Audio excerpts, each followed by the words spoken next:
What's going on, Jerome's? Beautiful Monday, birds chirping and stuff, and it's time for another Vikings news dump. So the downside of the early kicks of the Dublin and London games is that now Vikings fans have a whole day to be mad as opposed to just late afternoon and evening is what it is. But the Vikings are 2-2, and I don't know. This was a game where the Vikings got back into it late.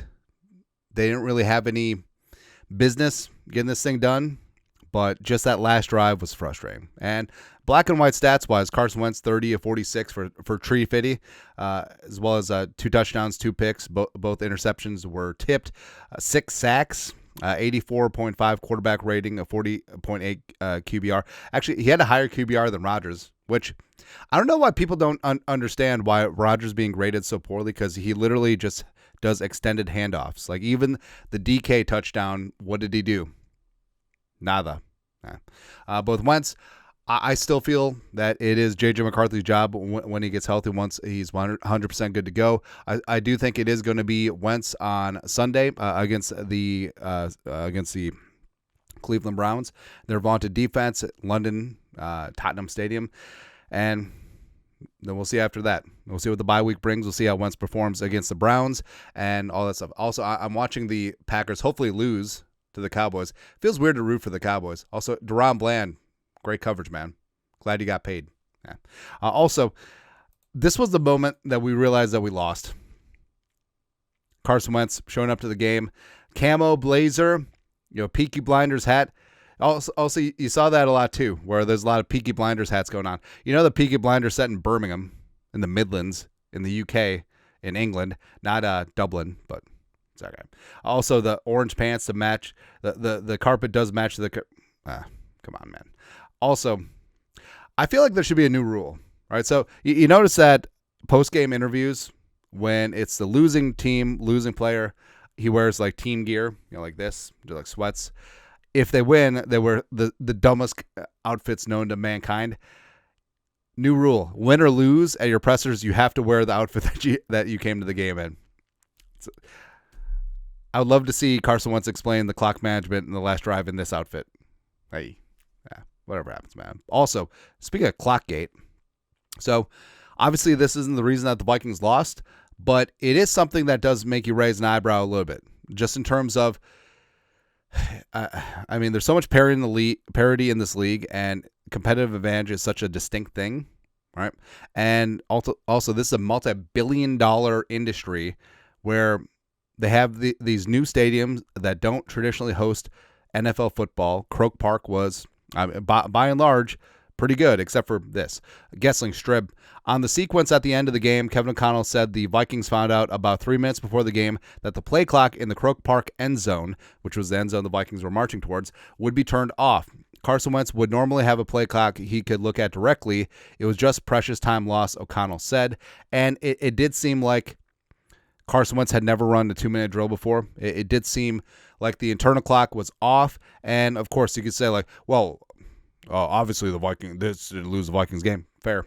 It's fair. But having a play clock, especially this your second start with a new team, and all these other things are not quite buttoned up yet, that was a big-time deal.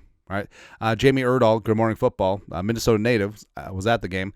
With the direction the Vikings were going on offense on that final drive, the stadium game clock that would have been at Carson's eye level and logically the one he would have looked at was off. No time anywhere for him to naturally see. Not sure when it stopped operating. And I know the comments are, well, it stopped operating, so both teams had to deal with it. Yeah, well, only one team was in catch-up mode. One team was in 2-minute drill. So it is a distinct advantage. TBD when it actually went out, but it seems like it was operational for parts of the game. Then they found out that it wasn't. So I don't know. Like I said, obviously it wasn't the reason the Vikings lost, but it's also not the reason the Vikings were so convoluted in that 2-minute drill. Hey. But some positives. Jefferson and Addison Jefferson returned to being a target monster, and Jordan Addison returned to the lineup. They combined for 14 catches for 240 yards, which is good, on 19 targets. And Jefferson had 8 catches in the first half, and Kevin O'Connell showed that he can do the quick game, get it out of the quarterback's hands, get to Justin Jefferson. That's exactly what we want and need for J.J. McCarthy once he returns. And also, I hate to give credit to the Steelers and Arthur Smith, but the Steelers had a really good game plan for the Vikings pass rush. Hey, we'll just get rid of the ball quick, so we won't take these stupid 5 and 7 step drops when we don't have the offensive line to block up Grenard and Dallas Turner and the Vikings defensive line. And also, we're going to run the ball.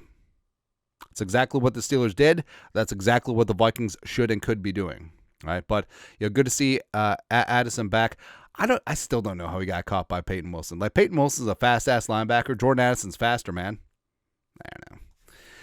I don't know, man. Also, since the Vikings can never have nice things, and there's 5 bajillion injuries going on, Lindsey Young, Brian O'Neill will have an MRI on his knee tonight, Kevin McConnell says, to determine full extent of his injury. I was out there when I evaluated him.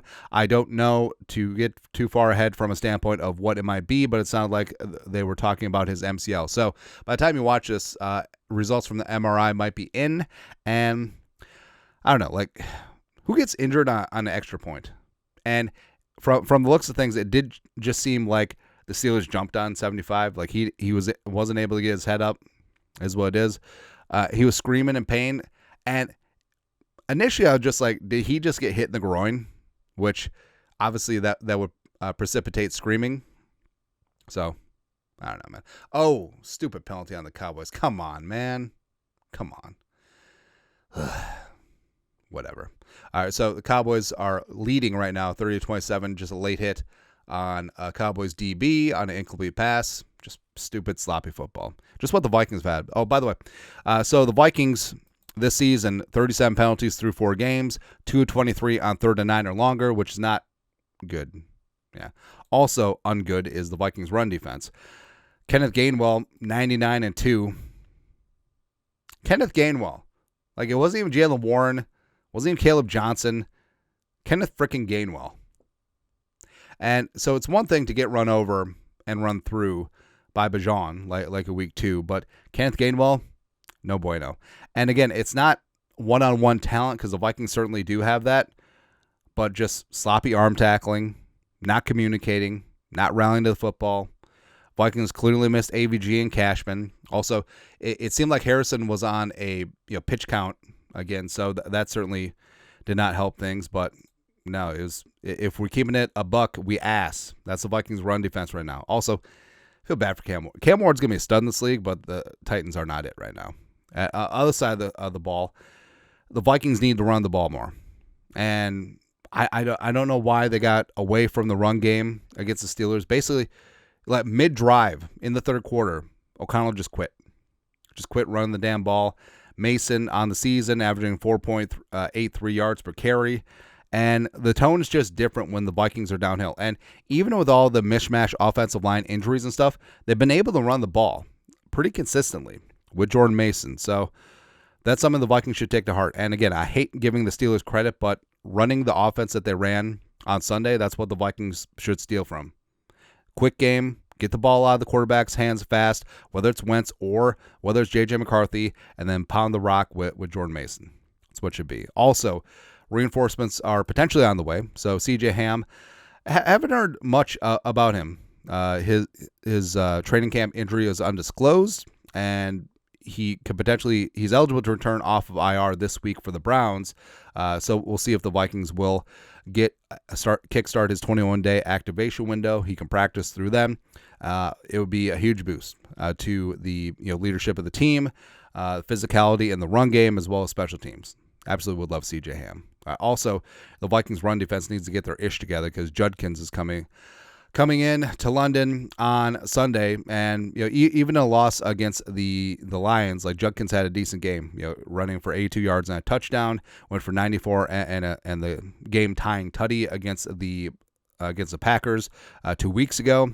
So better buckle it up, otherwise that's going to be the Browns' puncher's chance, where they got a good defense, they have Judkins, they're just going to hammer the ball with them over and over. And take the ball out of Joe Flacco's hands, take the ball out of Shador or Dylan Gabriel's hands, whatever. Speaking of running backs, Xavier Scott's Tots, had his first career NFL catch, tiptoe back the end zone. Love to see it. Also, it's important to note, like, they obviously trust him in 2-minute drill because he was the running back in 2-minute drill over Cam Akers, over Jordan Mason. He's got great receiving skills, obviously, former receiver, good in pass protection as well. Just has some juice, and he needs to remain in the picture, still get some touches, even when Aaron Jones returns. And speaking of the Browns, so Vikes fan page, the Vikings open up as 5.5 point favorites against the Browns ahead of their matchup next Sunday in London per DK Sportsbook. And I know it's very easy to be crying in the breast milk right now. Oh, woe is us, feeling sorry for ourselves, but gotta strap it up. Gotta strap it up. Gotta strap it on. 3-2 into the bye. It's a must win. Must get it done because you got Philly, you got the Chargers, you got Detroit, you got Baltimore. Right? So you got Murder's Row of a schedule coming on up. Have to be at least 3-2. Use the bye week, get healthy, get J.J. McCarthy back in there, get Brian O'Neill back. Just get everyone back. Go from there. Anyways, that's it.